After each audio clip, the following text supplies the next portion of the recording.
YouTube দেখে কেএফসির মতন chicken fry বাসায় তৈরি করতে চেয়েছিলাম। তো চলেন দেখি পারফেক্টলি হয় নাকি।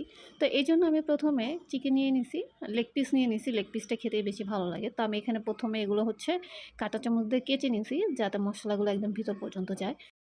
তো প্রথমে দিয়ে দিয়েছি মরিচ গুঁড়া, তারপর দিয়ে দিলাম জিরার গুঁড়া আর গরম মশলা গুঁড়া। এবার দিয়ে দিচ্ছি গোলমরিচ গুঁড়া, এবার দিয়ে দিচ্ছি আদা রসুন বাটা, এবার টমেটো সস 1 চামচের মতন দিয়ে দিলাম।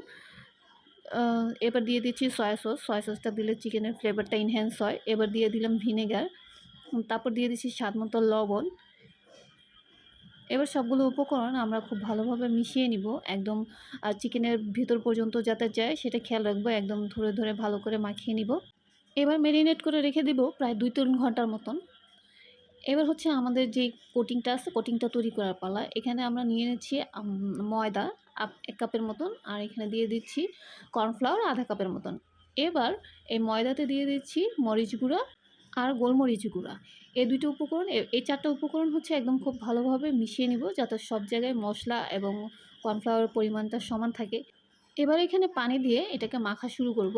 পুরোপুরি ডো বানাবো না। এটাকে মাখে মাখে এই যে ঝুরা ঝুরা টাইপের করব, যে ময়দাগুলো একটু ঝুরা ঝুরা টাইপের হবে এবং পুরো ময়দাটা এরকম করে মেখে নেব। এই যে একটু ঝুরা ঝুরা হয়েছে কিন্তু ডো হয়নি পুরাটা। এবার এটাকে আমরা একটা চালনি দিয়ে চেলে নিব।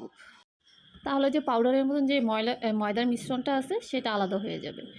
আর ময়দার মিশ্রণটাকে আমরা আলাদা একটা বাটিতে ঢেলে নিব, আর উপরের যে অংশটুকু আছে এই অংশটা আমরা অন্য একটা প্লেটে ঢেলে নিব। তো এবার যেই গুঁড়ো গুঁড়ো ময়দাগুলো আছে এগুলোকে হচ্ছে আমরা একটা বলে নিয়ে একটা ঘন ব্যাটার তৈরি করে নিব পানি দিয়ে। এখানে আর এক্সট্রা কিছু ব্যবহার করব না। আগে যে মশলাগুলো ব্যবহার করেছিলাম ওইটা দিয়েই এই ব্যাটারটা খুব ঘন করে গুলিয়ে নিব। এটা আমার নিজের আবিষ্কার না, এটা ইউটিউব দেখে আমি শিখছি। তো দেখে আমাদের রেসিপিটার পারফেক্ট আউটকাম আসে নাকি। তো আমরা এখানে ব্যাটারটা প্রায় তৈরি করে নিছি। এবার হচ্ছে যে নেক্সট স্টেপ করার পালা। আমরা যে মেরিনেট করে আমরা চিকেনগুলো রাখছিলাম সেটা এবার ব্যাটারে দিয়ে তারপর যেই ঝুরা ঝুরা অংশটা আছে সেটাতে এটা কোট করে নিব। তাহলে দেখা যায় যে কোটিংয়ের যে ঝামেলাটা এটা ইজিলি হয়ে যায়। তো এই যে আমাদের এটা কোট করা হয়ে গেল। এবার সবগুলো কোট করে নিয়ে এগুলো এবার ফ্রাই করে নিব। এবার ফ্রাই করতে দিয়ে দিছি। এই পর্যন্ত সব কিছু ঠিকঠাকই ছিল, একদম সুন্দরভাবে স্মুথলি যাচ্ছিল। কিন্তু আমি যে ব্লেন্ডারটা করি আমার কাছে মনে হয় যে কেএফসি চিকেন ফ্রাই তৈরি করতে যেটা হয় যে ওরা একদম ডিপ অয়েল ইউজ করে, অনেক বেশি অয়েল ইউজ করে ডিপ ফ্রাই করে। তা আমার তেলটা কম হয়ে গেছিলো দেখে যে এই যে যেই ক্রিস্পি যে অংশটা হয় সেটা একটু চ্যাপ্টা চ্যাপ্টা হয়ে গেছিলো, কিন্তু টেস্ট ওয়াজ সো গুড, মানে খেতে খুবই ভালো ছিল। কিন্তু ব্লেন্ডারটা আমি এখানেই করছি। তো সো আপনারা এই স্টেপটা ফলো করতে পারেন।